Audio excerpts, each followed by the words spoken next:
Kak Bosko, terima kasih sekali. Indah banget deh alunan piano yang membuka ruang keluarga hari ini. Halo keluarga Indonesia, apa kabar Anda hari ini? Senang sekali saya Ayu Sutomo bisa kembali hadir ke hadapan Anda dalam program keluarga yang edukatif dan inspiratif, apalagi kalau bukan ruang keluarga. Keluarga Indonesia, apakah Anda ibu atau mungkin wanita karir yang saat ini sedang bingung berat gitu rasanya? Ingin memilih apakah tetap berkarir atau berhenti bekerja kemudian fokus mengurus anak dan keluarga. Keluarga Indonesia atau khususnya ibu Indonesia, jangan bingung dan jangan juga sedih karena Anda tidak sendiri. Banyak juga wanita-wanita Indonesia atau ibu di Indonesia yang mengalami permasalahan yang sama seperti yang Anda hadapi. Ingin terus berkarir tapi bingung. Nanti anak-anak siapa yang mengurus? Jangan-jangan keluarga nanti terbengkalai. Atau ingin menjadi ibu rumah tangga tapi karir sedang begitu gemilang gitu kan. Kemudian ngapain juga nanti kalau misalnya di rumah setiap hari tidak ada yang dilakukan. Nah, keluarga Indonesia, itulah topik yang akan kita bahas di ruang keluarga kali ini. Pilih karir atau keluarga, atau bisa juga ditengahi dengan menjalani keduanya dengan sangat baik. Itu yang akan kita bahas bersama dengan dua orang narasumber yang telah hadir di ruang keluarga kali ini. Dan bagi keluarga Indonesia yang ingin bertanya atau ingin telepon atau juga mungkin ingin diskusi seputar topik yang sedang kita bahas hari ini, Anda bisa menelepon ke nomor 021 2903 2644 atau Anda bisa lihat di layar kaca. Nah, tapi sebelum kita membahas lebih lanjut tentang topik kita kali ini, terlebih dahulu mari kita saksikan pendapat juga opini dari keluarga Indonesia di rumah tentang topik yang akan kita bahas kali ini. Seperti apa pendapatnya? Simak yang berikut ini.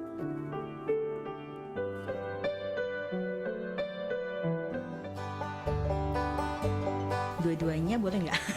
Bisa dibilang dua-duanya. Saya sebagai wanita karir dan sebagai ibu rumah tangga juga.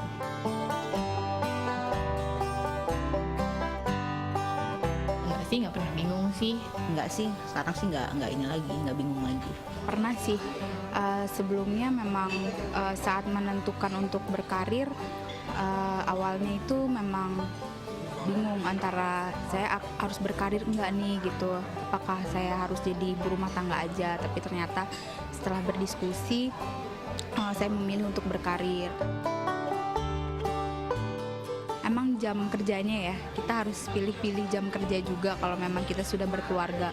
Nggak ada sih ya, maksudnya paling cuma ya masalah pengasuhan anak aja, karena selama saya kerja anak diasuh sama kakek neneknya.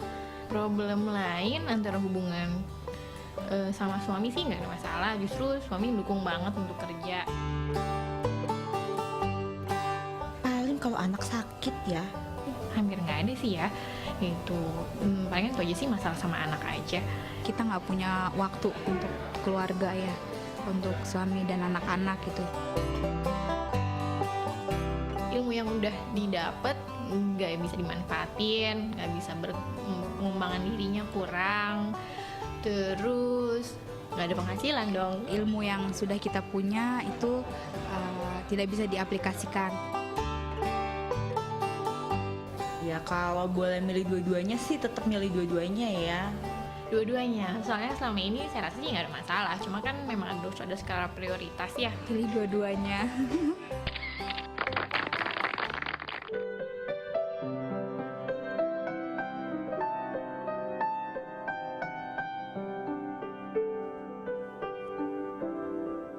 Nah, keluarga Indonesia, itu tadi pendapat perempuan Indonesia di rumah, mungkin ya wanita Indonesia di rumah, tentang mau pilih karir atau keluarga. Rata-rata milihnya kalau bisa dijalanin dua-duanya. Tapi itu mungkin bukan suatu tugas yang mudah, tapi bukan berarti tidak bisa untuk dilakukan. Nah, itu dia yang akan kita bahas di ruang keluarga kali ini bersama dengan dua orang narasumber yang cantik-cantik sekali yang sudah hadir di studio ruang keluarga. Di sini yang pertama ada Mbak Elizabeth Santosa, MC Psikolog. Atau Mbak Lizzie. Iya. Mbak Lizzie apa kabar? Baik, terima kasih Ayu. Terima kasih ya sudah bisa hadir di ruang keluarga. Dan di sini juga ada bersama kita Mbak Temi Sumarlin. Mbak Temi adalah seorang desainer baju muslim ya? Betul. Oke, yang sibuk luar biasa. Aduh, enggak juga ya. Oke, sekarang kita mungkin ke Mbak Temi dulu. Mbak Temi, kesibukannya sekarang apa nih? Masih desain-desain baju? Sebetulnya kalau untuk brand saya sendiri ada namanya brand Temiko. itu sudah bisa berjalan sendiri karena Temiko sendiri kan sudah hadir itu dari 2009. Oke. Jadi sampai sekarang total hampir 3 tahun lebih ya, hampir 3 tahun. Nah, sekarang sudah ada partner dan saya punya karyawan juga yang bisa mengerjakan desain. Justru sekarang lagi sibuknya justru bukan di produksi brand muslimnya, justru sekarang saya lagi ada bisnis baru di bidang media yang justru jauh lebih banyak menyita waktu. Oke, Gitu. menyita waktu itu barusan aja statementnya lebih banyak menyita waktu. Iya. Bingung nggak sih antara waktu yang tersita untuk pekerjaan, apalagi sedang ada satu project baru gitu kan, kemudian bagi waktunya dengan keluarga. Biasanya apa yang muncul masalah-masalahnya? Sebetulnya dari awal harus komit dulu sih. Jadi bisnis ini muncul karena memang pertama dari kegemaran saya gitu ya, background pendidikan saya juga yang memang di bidang media. Nah, kemudian ketika saya utarakan niat tersebut pada suami, karena membuat majalah itu seolah-olah seperti mimpi yang udah dipendam lama sekali gitu. Ketika saya komunikasikan dengan suami dan dia support, nah dari situ muncul komunikasi. Oke, kalau ini terrealisasi. Ini harus begini ya di rumah seperti ini. Konsekuensinya apa gitu ya? Oke. Akhirnya setelah kita diskusi segala macam berjalan, bisnis harus tetap berjalan karena memang apalagi di awal kan lebih ya waktunya kita harus fokus segala macam. Tapi ya kita harus balik lagi apalagi sebagai istri, sebagai kalau yang sudah punya anak mungkin sebagai ibu, kita harus kembali bahwa memang ada prioritas yang jauh lebih penting. Jadi penentuan scale of priority itu yang akhirnya menjadi mungkin bisa jadi masalah, tapi kalau tahu disiasatinya, itu bisa menjadi bukan satu masalah lagi tentunya. Mensiasatinya ngobrol sampai ini. Mbak Lizzy, kalau kita bicara perempuan Indonesia seperti itu kan. Kalau bisa dibilang pernah saya baca satu penelitian bahwa perempuan Indonesia katanya yang termasuk yang paling banyak terbuka kesempatan karirnya seperti itu kan. Tapi sebetulnya karir itu apa sih? Kalau saya ngelihat ya karir kan pasti otomatis asosiasinya dengan pekerjaan, kita bekerja begitu ya di luar rumah itu udah pasti. Cuman kenapa fenomena ini wanita berkarir ini makin marak dikarenakan kita mesti lihat dulu historicalnya. Dulu kan ini punyanya kaum Hawa, kaum Adam. Kaum Hawa tidak punya kesempatan untuk bersekolah. Sekarang bukan hanya semua wanita bisa bersekolah, tapi juga dibutuhkan lowongan-lowongan pekerjaan. Ya, artinya jadi setelah sekolah, para wanita juga mengaplikasikan apa yang sudah dipelajari di sekolah dan juga bekerja. Bekerja bukan semata-mata untuk mencari nafkah saja, Mbak Ayu, tapi juga karena memang kita sebagai manusia itu kan punya role, punya peran masing-masing dan ini kesempatan untuk wanita bukan untuk menunjukkan diri lebih hebat, tapi juga untuk berpartisipasi agar roda dunia juga terus berjalan begitu berdampingan dengan laki-laki. Jadi bukan hanya sekedar menunjukkan dirinya, tapi ada peran yang lebih besar justru dari itu ya. Tapi ketika perempuan terutama mungkin di Indonesia, budaya kita masih timur begitu ya. Artinya adalah perempuan sebetapapun wanita itu berkarir tetap harus scale of priority dan keluarga harus menjadi yang utama seperti itu. Akhirnya banyaklah timbul masalah-masalah. Kalau misal dari Mbak Lizzy sendiri mungkin dari ruang praktek atau dari experience orang-orang yang mungkin datang ke Mbak Lizzy, biasanya masalah apa sih Mbak yang timbul ketika ibu bekerja, punya keluarga, zreng, nah itu apa? Lucunya nih ya, lucunya adalah kalau masalah membagi waktu dan kurang kasih sayang, suami komplain itu pasti ada. Itu namanya kita sebut technical. Tapi saya lihat sumber masalah utama adalah konflik diri, rasa guilt, bersalah yang muncul dari wanita itu sendiri. Itu yang menurut saya yang paling menjadi fokus masalahnya. Ada perasaan terjadi, perasaan bersalah. Rasa bersalah itu. Temi ada nggak Mbak? Temi ada nggak? Muncul perasaan bersalah ketika terlalu sibuk akhirnya suaminya nggak dibikinin makan malam atau makan malam deliver aja ya. Iya, pasti ada, sesekali pasti ada gitu ya. Sebenarnya prinsip saya sekarang nih kayak karena suami saya juga dia support bisnis ini gitu ya. Oke. Jadi saya selalu bilang pokoknya sebelum suami saya pulang saya harus pulang duluan. Oke. Jadi kalau mengatur schedule meeting misalnya saya selalu alihkan semua di siang hari. Jadi kalau misalnya ada meeting sore itu pun harus izin suami saya dulu, kemudian atau enggak kita jadi makan malamnya bareng di tempat saya meeting Oh, gitu. oke. Jadi kita coba untuk bikin gimana caranya semuanya terkendali dengan baik. Jadi pekerjaan aman, keluarga juga aman, suami juga nggak komplain dan hati saya happy gitu karena betul tadi kata Mbak Lizzy bahwa bekerja itu bukan karena kita ingin terlihat lebih powerful gitu kan, bukan, tapi lebih ke ekspresi diri gitu. Ini oke. saya suka ini gitu, saya senang dengan ini. Yang mungkin tidak bisa saya dapatkan kalau saya di rumah. Oke, oke. Yang menarik adalah bekerja bukan untuk menunjukkan bahwa perempuan adalah powerful seperti itu kan. Tetapi mungkin tidak semua pendamping bisa support apa pendampingnya Mbak Temi gitu kan. Ada mungkin pendamping yang merasa bahwa dengan perempuan bekerja maka she will be more powerful than me gitu kan. Dia akan lebih powerful dari saya. Nah, akhirnya membuat udah nggak usah kerja aja seperti itu. Itu statement dari pasangan. Nah, kalau gitu mensiasatinya gimana Mbak Lizzy? Tahan dulu jawabannya. Oh, oke.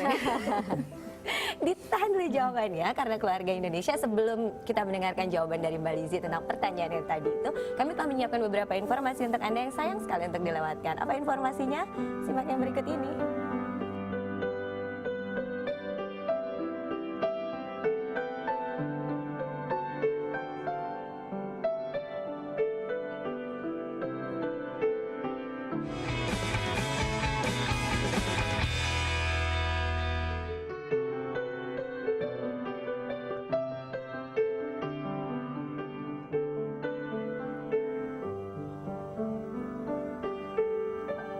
Kembali lagi di Ruang Keluarga dan Keluarga Indonesia. Kita masih bersama dengan Mbak Lizzy, seorang psikolog, juga dengan Mbak Temi, wanita karir yang merupakan desainer. Ya.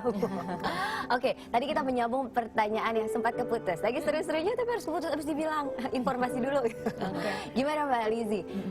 Egonya benar nggak sih bilangnya egonya laki-laki atau saya salah? Mungkin dibenarkan. Kalau menurut saya tadi kan kita kembali lagi ke pertanyaan sebelum, kalau laki-lakinya yang protes gimana? Laki-laki yang protes merasa bahwa oke, bekerja adalah menunjukkan superioritinya perempuan, menganggapnya seperti itu, padahal dari wanita nggak ada ya pengen kayak begitu gitu kan ya. Nah itu gimana? Kalau saya lihat dari masyarakat sekarang, laki-laki zaman sekarang udah beda sama laki-laki dulu. Oke. Laki-laki sekarang itu lebih welcome kalau wanita bekerja, tapi biasanya di depannya saja. Oh gitu. Biasanya konflik. belakangnya. Tapi konflik biasanya baru muncul ketika pernikahan itu memang sudah terjadi dan ketika istri itu bekerja, begitu ya Oke. enggak. Kalau sebelumnya sudah bekerja harusnya tidak begitu jadi masalah. Tapi ketika wanita atau istri yang bekerja setelah menikah, nah itu biasanya ada perubahan. Nah, biasanya laki-laki secara intuitif juga merasa bahwa kok ada perubahan ya gitu dalam diri istri saya. Dulu kok sering dilayanin, kok sekarang enggak. Kalau menurut saya dari segi psikologis Anda harus lihat pola asuhnya dulu. Oke. Bagaimana orang tua suami kita ini, Oke. ya, bagaimana peran ibu kepada ayahnya. Nah itu pasti akan menimbulkan seberapa sangat erat kaitannya dengan ekspektasi suami kita terhadap kita. Kalau ibunya dulu suka melayani bapaknya, dimasakin terus ya, siang malam harus makan bersama.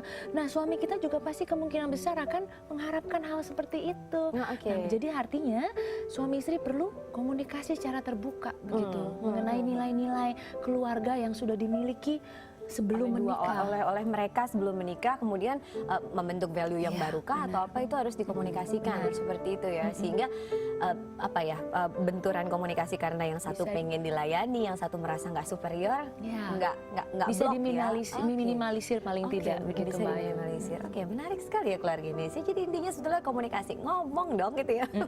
Oke, sekarang kita ke Mbak Temi. Mbak Temi, Anda dengan kesibukan Anda yang tadi sempat Anda sampaikan begitu banyak, kemudian memang suami cukup suportif atau mendukung, tapi ada nggak sih kekhawatiran gitu kan sebagai seorang wanita karir, let's say seperti itu, kemudian Anda mempunyai beberapa project yang sedang ongoing, atau mungkin kalaupun udah ongoing, ada nggak sih kekhawatiran Anda sebagai seorang wanita karir kaitannya dengan peran Anda sebagai istri, atau mungkin nanti misalnya sudah menjadi ibu gitu? Pasti ada, apalagi bekerja di media itu seolah-olah kayaknya nggak punya waktu yang apa ya, 24 jam rasanya kurang, 7 hari kayaknya masih kurang juga gitu. Jadi ketika saya berpikir kalau Tuhan mempercayai saya menjadi seorang ibu kelak gitu, itu juga akan jadi tantangan baru karena manajemen waktu, kemudian manajemen diri saya juga tentu jauh lebih harus lebih baik lagi gitu kan, karena memang pasti ada anak harus diperhatikan ya kan, harus luar biasa gitu. Pasti kekhawatiran itu pasti ada. Tapi selama ini yang saya jalani, selama saya berkomunikasi dengan suami dan kemudian juga suami memberikan peluang, karena kalau tadi Mbak Lizzy bilang kita harus lihat dulu sebelumnya, sebelum menikah. Nah, mungkin suami saya melihat jauh sebelum kami menikah, istrinya memang nggak bisa diam. Kalau diam tuh sakit gitu. Jadi kalau di rumah malah pusing kepala. Jadi karena dia juga melihat istrinya cukup aktif, kemudian punya banyak kegiatan. Akhirnya ketika menikah pun ya dia tahu memang inilah gitu istri saya seperti itu gitu. Justru kalau dia tidak memberikan itu, mungkin akan dia khawatir itu istrinya nanti malah jadi tertekan unhappy gitu ya, nggak bahagia Iya, gitu kayak ya. Oke. Terus sejauh ini menjalani peran sebagai istri, kemudian wanita yang berkarir dengan kesibukan yang cukup banyak, plus minus yang Anda rasakan apa sih sejauh ini? Sebetulnya kalau saya merasakan justru lebih banyak plusnya. Kan sebetulnya menjadi seorang ibu sekarang tantangannya juga banyak ya. Jadi ibu tuh harus cerdas gitu. Apalagi anak kita nanti eranya udah era apa entah gitu, digital mungkin digitalize, semua serba digital. Dan yang saya rasakan dengan saya bekerja, otomatis saya selalu bisa mengupgrade diri. Baik itu networking, saya juga pasti bertambah. Otak yang selalu kita pakai setiap hari gitu. Jadi mikirinnya nggak cuma infotainment aja gitu kan, hal-hal yang berhubungan dengan yang misalnya Negatif gitu, ya, negatif gitu. Tapi kita bisa memakai isi kepala kita untuk hal-hal yang jauh lebih baik gitu kalau kita bekerja. Ya sebetulnya jadi awet muda juga sih, karena iya, karena kan ketemu orang banyak, baru gitu ketemu kan, orang baru, selalu happy rasanya. Betul, seperti itu. Tapi gitu. benar nggak sih Mbak Lizzy, ada pluses minusnya orang perempuan atau ibu bekerja? Salah banyaknya, bukan salah satu tadi yang disebutkan banyak Mbak Temi. Salah banyaknya betul seperti yang disampaikan. Ya, tentu They saja. feel more happy. Kalau actually happy enggaknya itu kan balik lagi ke orangnya kan ya, dia yang merasakan. Plus ada plus yang langsung dirasakan secara langsung, misalnya secara finance of course ya, lebih stable keluarga. Tapi juga ada yang namanya plus-plus yang dirasakan tapi tidak sekarang saat ini. Itu yang menarik Contohnya, tuh. Gimana tuh Mbak misalnya confidence. Oke. Ya, seorang ibu yang bekerja dia akan lebih confidence. Confidence itu menular. Seorang ibu yang bekerja dia lebih mandiri, apalagi kalau dia nggak pakai supir, misalnya dia nyutir kemana, usaha sendiri seperti Mbak Temi seperti ini ya, dia mulai gitu yang namanya gigi usaha sendiri. Itu sesuatu hal behavior yang modeling yang bisa ditularkan kepada anak-anak, dan itu diteladani oleh anak-anak. Anak-anaknya bahwa oh mama saya tuh dari dulu tuh semua mandiri, tidak tergantung oleh papa. Nah itu hal-hal value yang kadang-kadang bisa tidak dilihat oleh masyarakat, tapi sebenarnya ada ketika wanita bisa berproduktif seperti Mbak Temi, tapi juga dia happy artinya. Ya, itu kan seperti menular gitu kalau kita happy, right? Iya, benar-benar. Jadi memang satunya harus happy, kemudian ada hal-hal lain, value-value lain yang memang nggak kerasa baik langsung pasti ya kan, Iya, ada yang finansial lebih stabil. Tapi ada hal-hal langsung yang kita berikan kepada putra dan putri kita yang itu tidak mungkin tidak disadari seperti itu ya. Oke, nah kalau kita bicara mengenai hal-hal yang kita tularkan ke putra dan putri kita seperti itu kan artinya erat kaitannya keluarga Indonesia pasti dengan pola asuh, gitu kan. Oke, ketika bapak dan ibu bekerja, kemudian anak mau tidak mau, like or dislike, akan dititipkan kepada pengasuh. Entah itu mungkin ada orang terdekat kayak mungkin mertua atau mungkin tante atau siapalah gitu kan. Tapi juga bisa dititipkan kepada neni. Nah, itu yang menjadi kemudian tren. Wah, nggak mau gimana lagi, harus kan dititipkan seperti itu. Mensiasatinya, boleh Mbak Lizzy abis ini? Abis ini mensiasatinya gimana? Menitipkan putra dan putri kita pada saat bekerja, tapi juga dengan rasa nyaman, penuh juga rasa tenang seperti itu, sehingga produktivitas di tempat kerja bisa tetap oke, tapi tetap bahagia, melayani keluarga juga dengan baik pastinya karena happy. Ingin tahu seperti apa tipsnya? Nanti dulu Keluarga Indonesia, karena kami telah menyiapkan informasi untuk Anda yang sayang untuk dilewatkan. Apa informasinya? Simak yang berikut.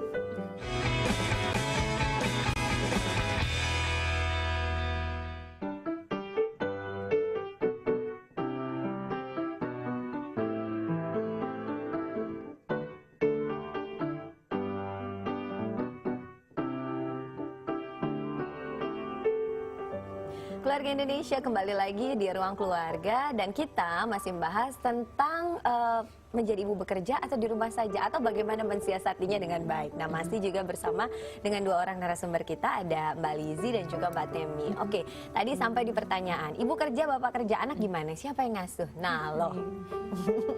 Siapa yang ngasuh? Biasanya ya paling sering ya neni atau namanya kita sebut PRT ya, rumah tangga atau asisten rumah tangga. Tadi pertanyaan Ayu adalah mengenai gimana sih nyiasatinya ya. Kita jangan sampai anak kita jadi anak suster gitu. Nah, saya melihat banyaknya kesalahan yang dilakukan oleh orang tua adalah perannya pengasuh itu hanya sekadar ya mandiin begitu ya, kasih makan, melayani ya keseharian. Tapi kalau saya berharap bahwa kalau neni atau suster itu bisa kita rangkul, ya kita bisa menjadikan partner juga, partner dalam mendidik, ya itu akan jauh lebih bagus. Artinya pekerjaan mereka bukan hanya sekadar melakukan disiplin sehari-hari, tapi juga mereka itu bisa punya persepsi yang sama dalam mendidik. Memang tanggung jawab terus harus selalu sama orang tua, sama mama.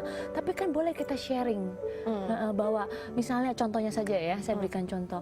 Misalnya adik lagi tidak mau bikin PR gitu ya. Neni mungkin biasanya diem aja, tapi mungkin bisa telepon ibu. Bu, anak ini nih lagi nggak mau bikin PR, kira-kira apa yang bisa ibu saya lakukan ya untuk bantu dia menyemangati. Jadi kayak kita tuh harus punya komunikasi yang baik sama nenek kita, karena nenek kita itu adalah orang yang harus kita percaya. Ini adalah orang yang membantu, bukan menggantikan, membantu kita selama kita tidak di rumah. Tapi kan bukan hanya 8 jam, 10 jam wanita bekerja yang Mbak Temi, apalagi kalau yang 8 to 5 dengan traffic, ya, Jadi kita ninggalin anak itu like 12 hours. 12 jam. 12 jam, betul. Kalau nenek kita cuma kerjanya ngasih makan, nemenin mereka main, value apa anak kita dapat 12 jam kosong? Jadi artinya adalah neni juga harus dilibatkan dalam pengasuhan, dalam artian kita bisa mendidik mereka untuk bisa satu nilai dengan kita, kemudian satu persepsi. Artinya kalau misalnya banyak mungkin justru highlightnya sekarang adalah banyak yang gonta-ganti neni karena aduh neni yang ini nggak beres, neni yang itu nggak beres. Itu mungkin kenapa Mbak Lizzy kalau seperti itu? Itu yang dicek dulu, dicek dulu wanitanya, dicek dulu ibunya, maminya. Satu, berarti kan memang benar ya dalam soal pola asuh ini adalah hal yang sensitif. Kita bicara mengenai anak kita di sini. Kita nggak mau ada orang asing. Kalau saya pribadi ya untungnya tak pernah gonta-ganti seperti itu. Kita harus kenal nenek kita itu siapa latar belakangnya. Kita harus ibaratnya bonding. Ya walaupun kita pekerjakan mereka, kita bayar setiap bulan, tapi mereka tinggal di rumah kita. Jadi sepertinya ada jadi bagian eksternal keluarga juga kan, keluarga eksternal. Loh iya dong, walaupun kita tidak secara biologis, tapi neni dan hubungan neni dan ibu yang baik itu menentukan kebahagiaan anak juga di rumah. Kalau mereka sering akur ya, nggak bolak-balik ganti-ganti terus, karena anak adaptasi terus, adaptasi terus. Mama sama neni akur, anaknya kemungkinan besar juga pasti lebih happy di rumah. Jadi artinya sebagai ibu juga harus bisa menempatkan dirinya nih bahwa neni adalah partner. Jangan malah kemudian ada beberapa neni itu adalah seperti rival gitu kan. Kalau anak lebih mau sama neni, ibu rasa-rasanya kok sama neninya mulu sih, ini kan ada mami sekarang. Nah kalau kayak gitu berarti mungkin yang harus melihat introspeksi ke dalam adalah maminya kali ya. Iya, itu mungkin biasanya karena rasa guiltnya, rasa bersalahnya. Gitu. Nah sekarang kita ke Mbak Temi. Mbak Temi, di antara waktu Anda yang begitu sibuk gitu kan ya, bondingnya dengan suami bagaimana membangunnya? Tadi kita lebih ngomongin anak nih, sekarang kita balik lagi nih ngomongin hubungan atau relationship dengan pasangan. Nah itu gimana? Jadi suami saya yang jadi kita ini apa ya ibaratnya? Jadi saya kerja di perusahaan, di bawah perusahaannya dia. Gitu. Jadi media ini anak perusahaan dari perusahaannya gitu. Jadi otomatis kan dia juga di kantor atasan saya. Tapi saya punya tanggung jawab karena yang pegang salah satu anak perusahaannya itu adalah saya sendiri. Jadi sebetulnya betul-betul kita begitu nyampe kantor itu komunikasinya udah bukan lagi saya sebagai istri dan dia sebagai suami saya. Tapi betul-betul kita posisikan memang profesional. Jadi kalau misalnya ada karyawan yang misalnya nih kenapa gitu ya, ada part-partnya gitu. Oh ini nggak usah dia yang turun gitu, tapi memang ini core-nya saya. Oh, oke. Nah tapi begitu nyampe rumah itu lain lagi, semua kita tinggalkan, keruwetan-keruwetan di kantor walaupun tadi lagi gontok-gontokan di meeting misalnya, walaupun masih ada kesel tapi sebisa mungkin nyampe rumah komunikasinya udah lain. Oke. Udah ketawa-ketawa lagi, nonton TV udah seru-seruan lagi, udah besok nonton apa ya gitu, udah itu udah lain lagi. Dan alhamdulillah masih berjalan dengan baik sampai sekarang. Gitu. Jadi tahu kapan menempatkan perannya pada saat di kantor ya di kantor, di rumah kemudian udah langsung ganti settingan. Iya, langsung gitu ya? nyuci piring lagi gitu. Nyuci piring lagi langsung seperti itu. Oke. Betul, karena apa ya? Karena betul sih didikan saya pun di keluarga saya gitu, setinggi apapun istri kerja, sebanyak apapun penghasilan kita. Tapi ya istri itu bukan harus jadi tulang punggung kan. Ya kita harus tetap hormat, menghargai suami gitu. Dan itu betul-betul saya terapkan. Jadi walaupun sekarang saya bekerja, saya punya penghasilan sendiri, saya punya kayak bisnis di brand, di butik itu, suami nggak bisa ganggu gugat. Dan itu memang sudah dia tahu gitu, ini buat kamu gitu. Nah, tapi saya nggak jadi jumawa. Oh saya punya penghasilan nih, kemudian belanja segala macam, enggak sih. Kalaupun memang saya ingin belanja sesuatu, tetap ada, saya mau ini ya gitu. Dia cukup ngingetin penting apa enggak. Kalau emang penting ya boleh karena uang kamu sendiri gitu. Yang penting emang betul sih komunikasi aja sih. Benar Mbak Liz, bahwa trik-trik semacam itu harus dilakukan supaya bonding emotion sama suami tetap oke. But it's not easy kan Mbak Lizzy, karena begitu di rumah, kemudian di kantor lagi pusing banget gitu kan bawa rumah. Kan nggak semua orang bisa dengan mudah seperti Mbak Temi langsung ganti kostum gitu kan. Ditambah lagi begitu nyampe rumah suaminya mungkin marah-marah gitu kan. Ini gimana ini apa segala macam anak aku urus. Nafas panjang.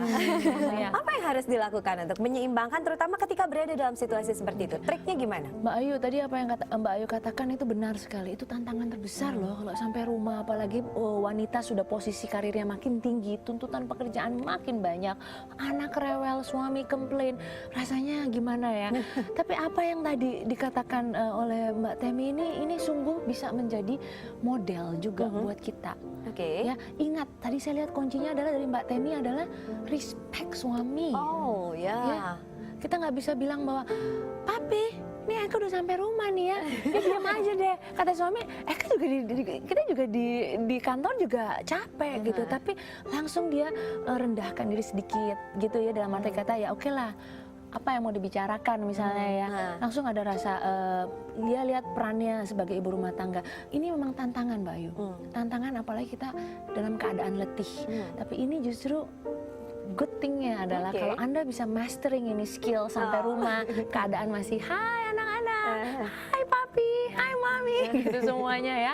Itu apa namanya, membuat Anda lebih kebal, lebih dewasa, lebih bijak gitu ya. Seperti Mbak Temi nih. Jadi harus pandai mengatur dan mengelola perannya. Emosi juga sih. Emosi gitu ya. Ketika sampai di rumah benar-benar harus udah ganti kostumnya, kemudian langsung bisa untuk lebih respect kepada suami, menyadari peran kita sebagai istri. It's not easy Mbak Ayu, tapi makanya Mbak Temi juga beruntung dia suaminya ya. Kadang-kadang banyak kan suami yang saya lihat, apalagi dari klien atau dari kisah-kisah teman, sulit sekali seperti itu ya. Oke. Makin menarik, makin banyak tips dan yang bisa kita dapat ya. Gimana menghandling situasi ketika memilih untuk menjadi seorang ibu yang ngurus keluarga juga sekaligus berkarir.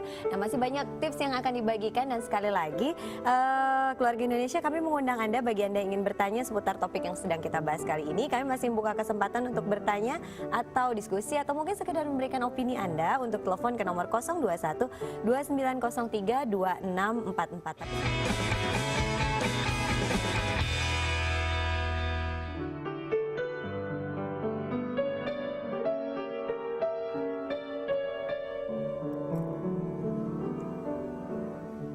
Kembali lagi di Ruang Keluarga dan Keluarga Indonesia masih membahas tentang karir atau keluarga, pilih mana atau dijalani dua-duanya. Masih bersama juga dengan Mbak Lizzy juga dan Mbak Temi di sini. Oke, tadi udah banyak banget deh Keluarga Indonesia sharing yang dibagikan sama Mbak Temi juga Mbak Lizzy. Gimana sih menghandle situasi-situasi sulit yang biasa dihadapi oleh ibu bekerja seperti itu. Nah, yang menarik lagi nih gini Mbak Lizzy, kadang-kadang kan ketika orang memilih untuk bekerja, bekerja, suami mendukung istri untuk bekerja. Tapi kadang-kadang ya Mbak Lizzy, ada satu hal-hal tertentu di mana kita masih tinggal di Indonesia, masih modelnya itu lo kolektif. Jadi di mana peran keluarga besar itu masih sangat menentukan path-nya nanti akan kemana gitu kan. Nah, ketika berbicara mengenai keluarga besar, kadang dengan suami itu udah commit. Oke, Anda istri kerja, saya juga kerja, is oke. Tapi karena nggak kuatnya pengaruh dari eksternal semacam keluarga besar dan yang lain-lain, akhirnya like or dislike harus meninggalkan pekerjaan perempuan. Bukan suami sih sebetulnya, tapi misalnya faktor eksternal yang lain gitu kan, keluarga yang lain gitu yang mengarahkan saya untuk kayak perempuan di rumah aja, bagusan di rumah aja gitu kan. Mensiasatinya gimana Mbak Lizzy? Atau benar-benar banyak kejadian nggak sih itu? Banget. Terjadi di ruang, Apa yang datang tadi ke ruang praktek. Apa yang tadi Mbak Ayu katakan itu benar sekali. Karena memang budaya kolektif kita ini, jadi apa kata orang, bukan cuma keluarga, kata tetangga, kata teman itu sungguh sangat kita pikirin banget gitu.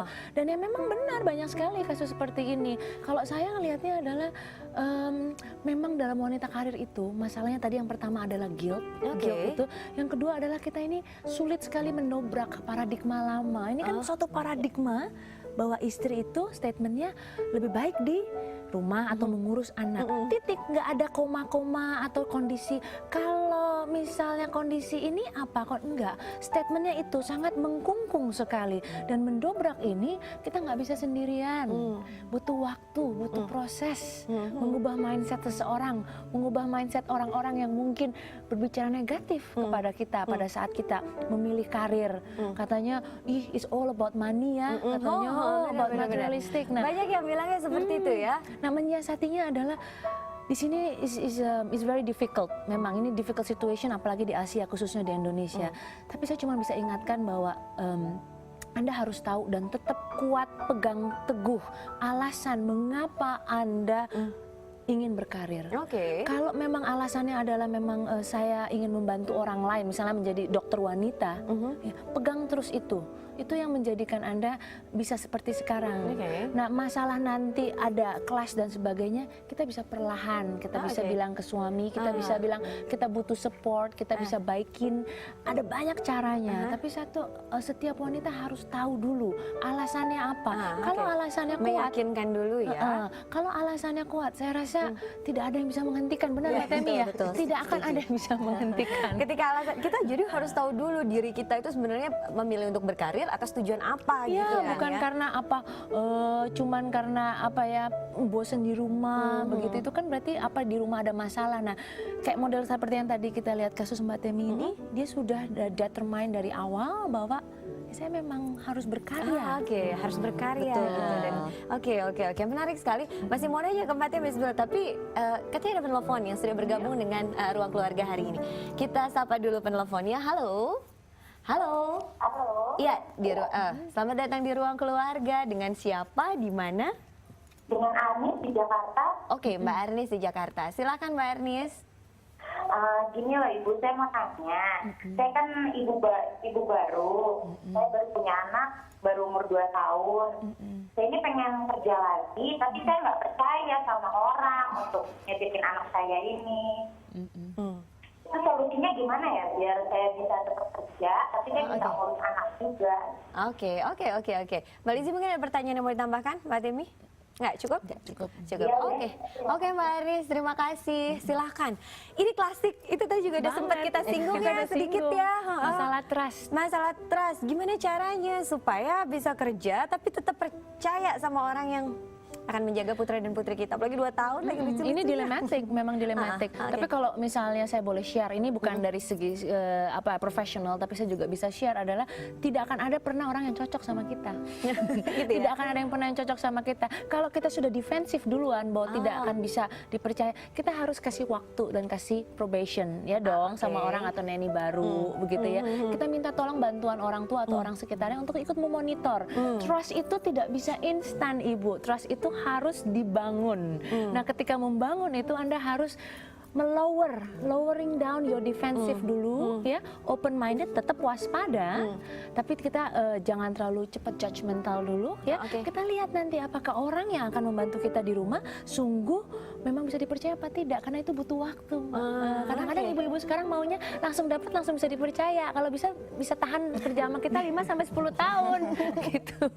Kan itu namanya dua kepala ya, dua orang ya. Sama seperti kita menikah, kan perlu ada trial error dulu begitu ya. Oke, jadi harus percaya, belajar untuk percaya, berarti artinya kuncinya ada di si ibunya sendiri gitu ya? Iya, maksudnya artinya kalau kita tidak terlalu fokus kepada, oh saya nggak percaya sama ini, kita pasti akan melihat seperti teori self-fulfilling prophecy, apa yang Anda pikirkan, itu yang akan terjadi. Saya tidak minta Anda langsung percaya, saya minta Anda netral. Netral aja dulu gitu dengan orang baru, kita lihat, kita pantau. Singkirkan rasa paranoid dulu di samping. Kita aware, nanti kita lihat kelanjutannya. Jadi hubungan dasar yang harus dilakukan itulah seperti itu. Bermanfaat sekali pastinya buat keluarga Indonesia di rumah. Banyak, jadi harus percaya dulu. Kalau gitu mulai membuka diri untuk sedikit lebih percaya kepada orang yang akan mengasuh putra dan putri kita. Karena ingat Neni, kalau emang ibu bekerja harus berperan sebagai partner. Ya enggak? Semakin menarik. Nah, keluarga Indonesia, sebentar dulu kita jeda perbincangan kita dengan dua orang narasumber karena kami telah menyiapkan satu tips untuk Anda tentang berkarir atau bekerja atau bagaimana menjalani keduanya dengan baik. Ingin tahu seperti apa tipsnya? Simak yang berikut ini.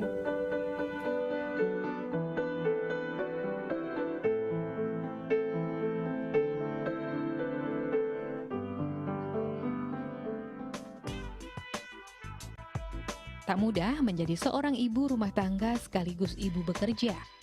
Namun tetap ada cara untuk menyeimbangkan keduanya. Berikut teknik dan strategi agar kehidupan rumah tangga dan pekerjaan dapat berjalan seimbang. Jadikan pasangan sebagai mitra sejajar. Anda dan suami harus sama-sama terlibat dalam urusan rumah tangga dan pengasuhan anak. Jadwalkan selama seminggu Anda dan suami menyiapkan anak-anak dari bangun pagi sampai pergi sekolah. Selalu ada untuk keluarga. Luangkan waktu bersantai untuk berlibur dengan keluarga. Selain itu, luangkan waktu untuk anak seperti menemani sarapan pagi dan berbincang ringan dengan mereka sebelum tidur. Buat jadwal khusus untuk keluarga. Atur waktu khusus untuk bersama keluarga. Anda dapat menyiapkan sarapan atau makan malam untuk keluarga. Quality time. Bagi ibu bekerja, sangat penting untuk menciptakan quality time. Selama di rumah, fokus untuk anak dan keluarga. Hindari urusan kantor dan seminim mungkin urusan anak ditangani pembantu atau babysitter. Waktu tidur yang cukup. Kurang tidur akan menyebabkan seseorang depresi. Seorang wanita karir yang tidak cukup tidur cenderung mengalami kecelakaan emosional dan fisik.